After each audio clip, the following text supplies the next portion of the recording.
from the College by the Lake, Coeur d'Alene, Idaho.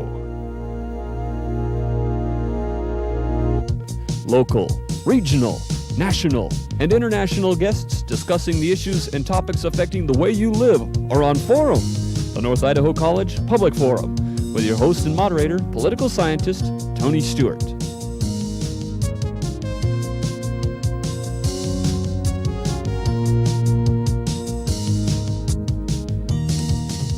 From time to time on this program, we have the pleasure of honoring someone who certainly deserves that particular recognition. And our guest today has been here and been honored before, and you will see as I give his background why that is necessary and very important, and our pleasure to have him back. I welcome to the program Rollie Williams, who is the athletic director and men's basketball coach at North Idaho College. For you who have followed our program over the years, some time ago we had Coach Williams on this program when he won his 500th National Junior College Athletic Association men's basketball game with his team. He's back with us, and he continues to get those honors that are so well-deserved. We want to congratulate our guest. He has just been selected for the Hall of Fame for his coaching of basketball in the NJCAA. Coach Williams came to North Idaho College way back in 1961-62 at the young age of 22, and I can say he's still a young man in relation to how long people tend to work and coach. He's been with North Idaho College for 32 years, and in all those years he has served as the men's basketball coach. And during that long and distinguished career, he has had 21 of those 32 seasons in which his team has won 20 or more games, and certainly at the college level, that is an accomplishment to win that many games each year. It's his record as of the time of taping of this program. He has won, or his teams have won 661 games and only lost 285, which is a remarkable average. Coach Williams, as a colleague and a very great friend of mine, I want to join many others in congratulating you and celebrating this very well-deserved and very special honor that very few experience in a lifetime. Thank you, Tony. And as always, we're very pleased to have Janelle Burke, who is an attorney in the state of Idaho. And Janelle has said to me more than once that this is one of her favorite programs, is interviewing Coach Williams. In addition to successful careers he's had, he's also very effective in discussing philosophical concepts, and I'm sure we'll get into those. And at this time, I would invite Janelle Burke to commence the questioning. We're here today to celebrate an honor that you've received. How does one keep interested for 30 years? You were very young when you started, of course, but how do you keep interested? Why do you keep coming back? Well, I think it becomes obvious as I look at things that I truly enjoy what I'm doing, and college basketball, just segments of it just flow into each other. You start at preseason, go through the year, and then you're playing in the preparation for that. Then you finish the season, and your preparation is in recruiting for the next year and scheduling. So it's just a continuous thing, and I don't know if you really have time to kind of sit back and reflect too much, because there's always something next week that has to be done. So it's occurred to me over the years that I've really never looked at my association with North Idaho College as a job. It's just something I really enjoy doing, and I never get up in the morning, or very seldom, I should say, that think in terms of, oh, gee, I have to go to work. I mean, I really enjoy what I do. Well, winning is one thing, and is winning what it's all about, or are there other aspects to the job that are equally important? Well, you have to be very careful about defining winning to begin with, and I wouldn't suggest to you that it's not important, but it's most certainly not my major concern. I think my players would reflect at this point in my career, especially, that my main concern is to get the maximum effort. If I can get my players playing as hard as they can, then I consider that to be a victory. I think anything less than that would, in fact, question the value of athletics in general. If only 50% of a particular thing were effective, then it doesn't make sense. So I think in terms of two teams being able to go out and battle and both come off the field or floors being winners if the effort is there. So what I hear you saying is that there's a lot of education and leadership involved, and that it's important to have a good relationship with your players and the other people that you work with. Yes, it is. It's something that's kind of evolved, and I think in terms when you talk about relationships and growing, it also was some growth on my part as an individual when I first started, because I placed a great deal of emphasis on winning, and it occurred to me in a very short period of time that that wasn't really the main thrust of the whole thing. So trying to develop in the younger people things that will help them later in life, and as well as being able to feel good about what I'm doing myself is very important to me. I've been here a number of years, and we've been very good friends, and I used to get to enjoy a lot more than I do now. I got involved with so many other things, but you are remarkable in how you take a team, in my opinion. And I asked you once why that as you get these young players out of high school, and you have them only 2 years, and you get them developed and polished and go on, and I was discussing with you, isn't that frustrating? You get them right to the point you want, and they move on to a four-year school. But I know your answer at the time was, no, that's very good. Would you share with our viewers what kind of satisfaction you get out of getting them really just at the peak of playing at the college level, and then you have to say goodbye? Well, there are advantages and disadvantages, I think, to each level of coaching, and our turnover is very quick, as you mentioned, but I think one of the things that's really satisfying is that, for me, we're dealing with young men at a time in their life that I think is really crucial as far as some of their basic philosophies and thoughts for the rest of their life will be concerned. So to have some impact, or hopefully have some effect on what might ultimately affect a young man is very gratifying. I should have prefaced that with our viewers who don't know, we're a 2-year college rather than a 4-year college, so you have them the freshman and sophomore years. I'd like to get in another area too that just fascinates me with your 32 teams, your 32 years here. North Idaho College started out as a private institution. A group of local citizens raised money to start it, and then it went to a public institution. And you've been through all of those growths, and I think our viewers would be fascinated with if you would take us through about 3 stages. When you first arrived, I believe they even called it maybe a church league, and then when you went into Region 18, which was certainly a much higher level, now you've moved into a third area. Would you just take us through that process and the changes that have come and competition levels? When I first started here in 1961, when I came in October 1961, there was not even a basketball schedule at that time. Most of the scheduling is done 6 months in advance, so my first concern was to get some games to play, and then which we did, and then as you go along, pretty soon the thought is, well, what do we do if we have a good season and we win, and so on. So I started to investigate what things were available for junior colleges, and discovered that we were in Region 1 of the National Junior College Athletic Association, which at that time was basically everything west of the Rocky Mountains. And there was nothing really in the northern portion of this, and it was pretty well controlled at that time by the Utah schools, the Colorado schools, and the Intermountain Conference. So we, I think our membership started in about my 3rd year here. We became members of the National Association. Then we did whatever they suggested at that time for us to gain entry into a regional tournament, and I started attending meetings of our region, a member of the National Association, and it kind of evolved into that manner. And since that time, I've seen the large region divide in half, and they added another region. We're now Region 18, and which cut our region in half. 1 and 18 became 2 separate regions, and I believe now at this point in time we have evolved in Region 18, and I think there would be a lot of strong argument to the fact that Region 18 might be the strongest athletic conference in the United States, National Junior College. And I'm really kind of pleased with that, because I've been on a ground floor in the evolution and the administrative aspects of running conferences and so on. And we've gone from being what was really an outsider kind of up in the northern portion all by ourselves, and people had to make room for us, to being involved in a league that we're in right now, the Scenic West Athletic Conference, which is basically our Region 18. And the evolution of National Junior College has just been phenomenal. It's the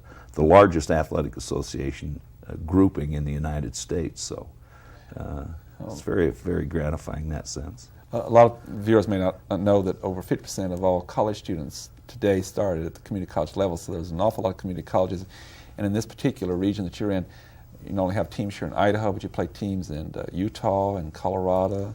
Right. And so, and isn't it also correct that in recent years that a number of those teams from this region have been the national champions? Right. I was just trying to think, 84 Dixie College, they beat us by 4 to go that year, the Nationals, and won it. Southern Idaho's won it. Just about every year our representative will finish in the top 4 or 5 teams. So we've had the national champion about 2 in the last 8 years, I believe, somewhere in there, and our representative always finishes very strong. Yes. Janelle Berg.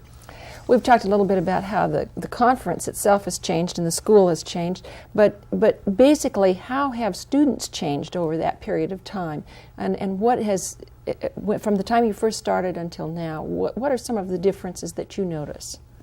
That's a very good question, because we've gone through some tremendous changes in just the regular students, but in athletes, when I first started coaching, there was never any a question about what the coach said. I mean, it was run through the wall, and that was the strategy, and you didn't question whether it was right or wrong, you just did it. And then we evolved through some times that were, I think, questioning everything that was taking place and so on. And it was kind of an interesting thing, because it occurred to me after a while that if you in fact can't explain, if somebody asks you a question why you do a particular thing and you really don't know why you're doing it, you can't explain it, you better question whether you should be doing it. So I really don't think I had a great deal of trouble with that. It was just that it was from the way I had been as a player. You just didn't question coaches, and going through stages where reflections of our society. I think that would be the best way to place it. But coaches used to have just absolute control, and now I think kids have put things in a better perspective. There are more questions asked than that, and I think that's good. In terms of high points, what would you say were some of the high points? I want to give you a chance to say, over those period of years, there probably were some things that stick out in your mind that were tremendous experiences. I don't know if I could.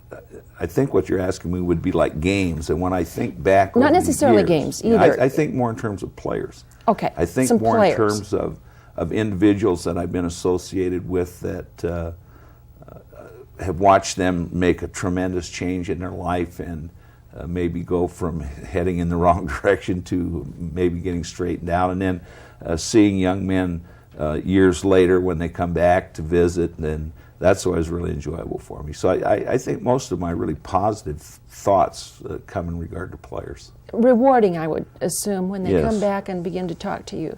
Are students today, athletic students, more sophisticated than they were when you first started?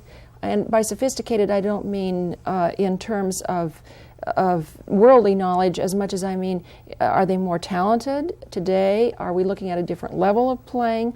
Are they much more advanced in terms of their knowledge of the game than they were when you first started? Yes.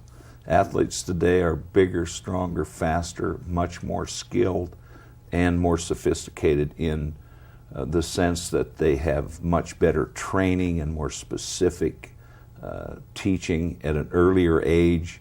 You see them going to camps with some of just outstanding teachers to learn basic fundamentals. Television, of course, is they can sit and watch the great players perform various things, and then they can go out and mimic those things themselves. So there's no question that the athletes today are just that much better, and you get into such things as nutrition, what they should be eating, and it's more scientific. The whole process is more scientific today. But if you were going to give one of those little people who are out there watching television a lot and have some athletic heroes some advice, what would you say to them about what they should anticipate for the future? Have fun, play the game? That's generally my last comments to my teams. Let's play hard and have fun. I think when you get to the point with your participation, and I'm not suggesting that every second's going to be fun, because there are times that it just requires hard work, but primarily you've got to look at things as being enjoyable for you, and realize that it's going to be hard work, and it takes hard work to accomplish anything. Persistence, stay at things, keep going. I've always admired in watching your teams and watching you. I've visited a lot of times when you were actually coaching in practice and so forth, and you've been known throughout the district and the country, and your teams have been to the Nationals too, as a very disciplined with the game strategy. Defense has been a big thing with you, and I noticed over the years that a lot of times teams that have scored over 100 points rather regularly would come to North Idaho College, and one of the delights of your team was you reduce that score and have very deliberate plays and so forth. I've also noticed that, I guess from what Janelle was asking you, as players have gotten better and stronger and can shoot at greater distance and so forth, that scores have gone up.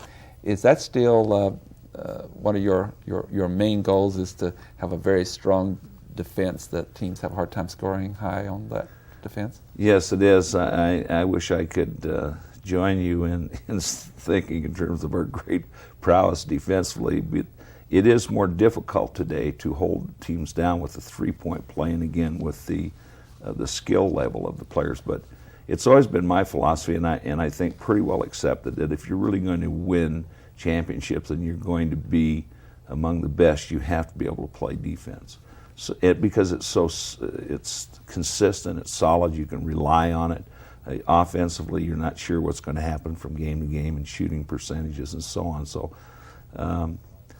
I would like to think that we spend a lot of time, we work hard on defense, and it would be an area that I would like to be better at, more proficient at being a stronger defensive team. Well, you're very modest as you are about everything, but I've seen the discipline on those teams, and I've seen you switch from certain zone defenses where they seemed to couldn't penetrate it, and then all at once you'd switch to one-on-one, and they'd just be all over them. And so there was a psychology involved there too that they did not want to expect. But I think I also hear you saying, and correct me if I'm wrong, is that if you can develop a really good plan for a defensive team, that you can put that on the floor every night. But even a good offensive team can have an off night and be cold in their shooting. So is that correct, that that's a more dependable thing throughout a 30-game season? Right. And it's not, I'd love to be able to take credit for those thoughts, but that's not original by any sense. That's pretty well accepted.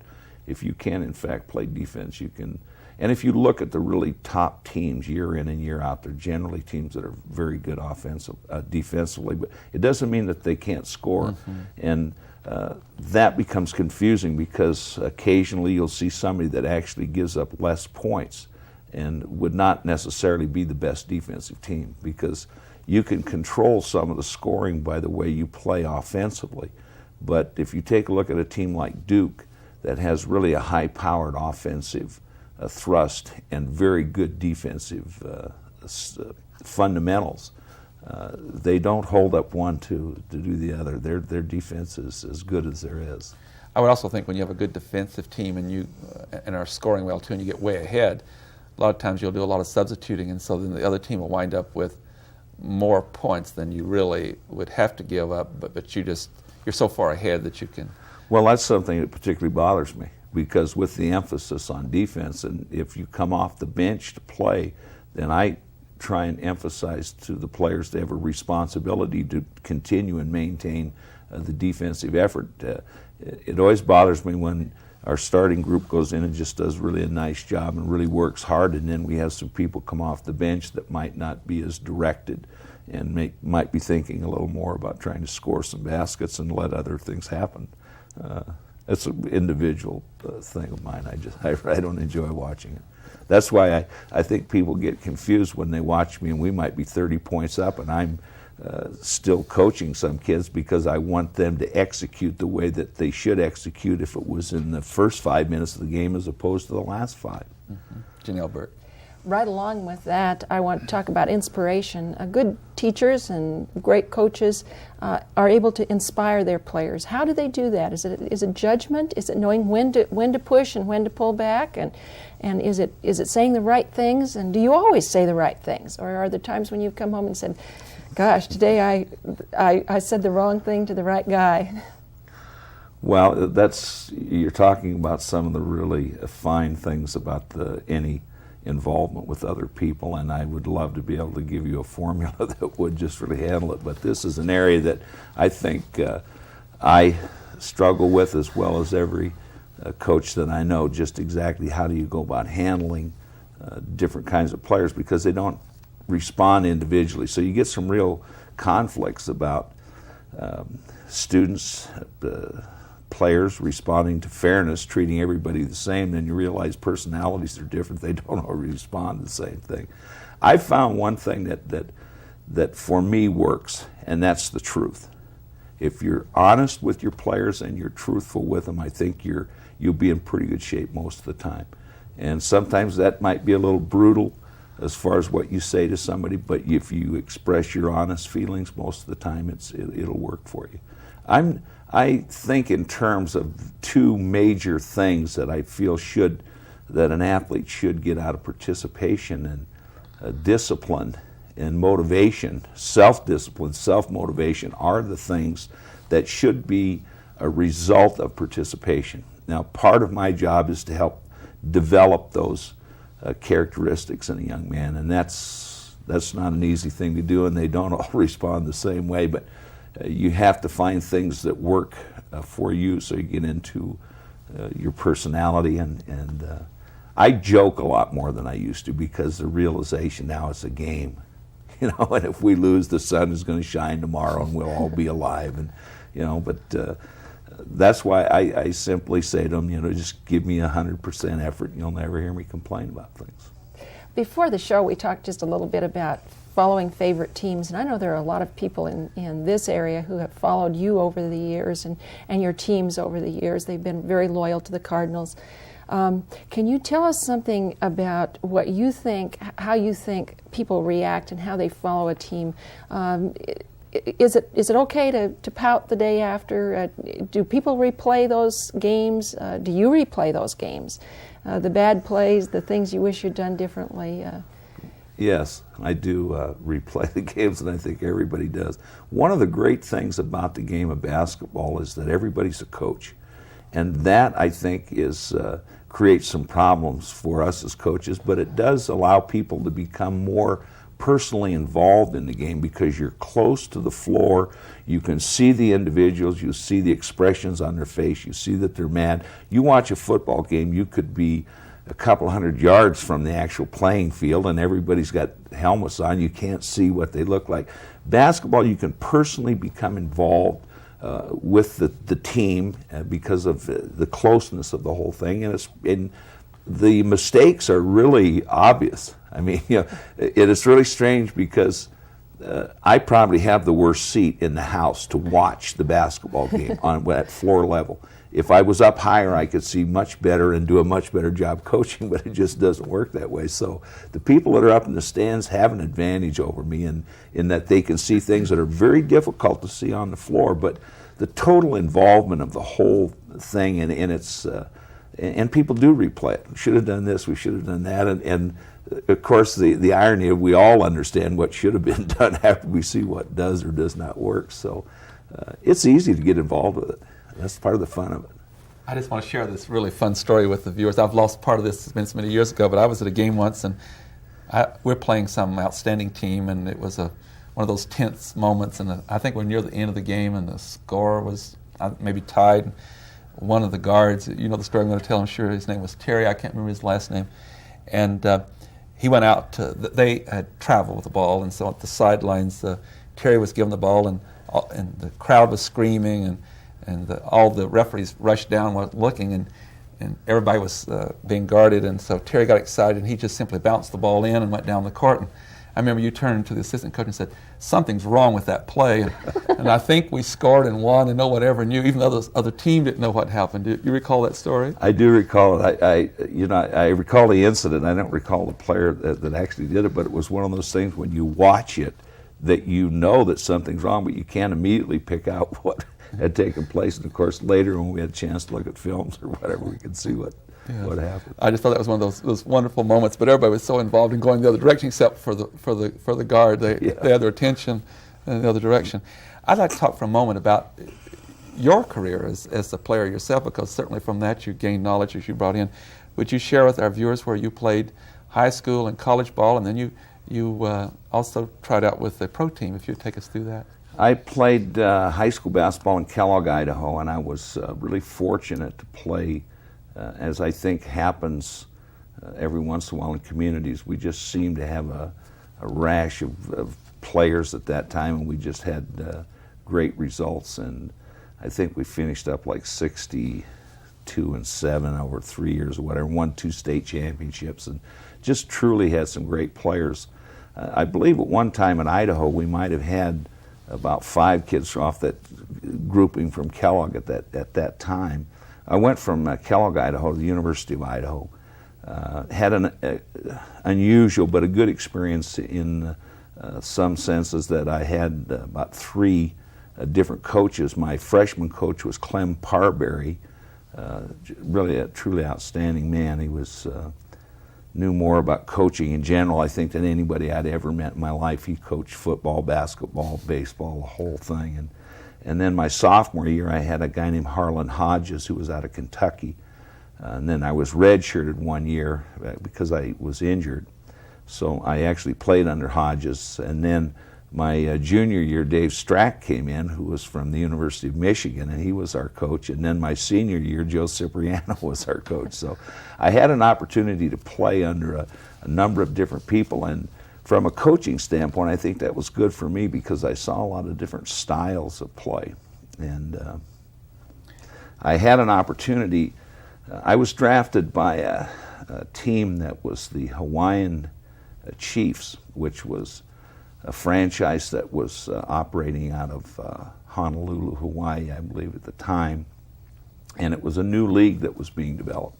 And I can't even remember if it was American Basketball League or American Basketball Association, something like that, kind of the forerunner of the one that developed later. So I was drafted. I was a regional draft. Hawaii had the rights to the West Coast, so I was drafted by them, and I had made a decision. Something that always bothered me as I was growing up. I had opportunities to talk with people, and a lot of people would tell me things that they could have done.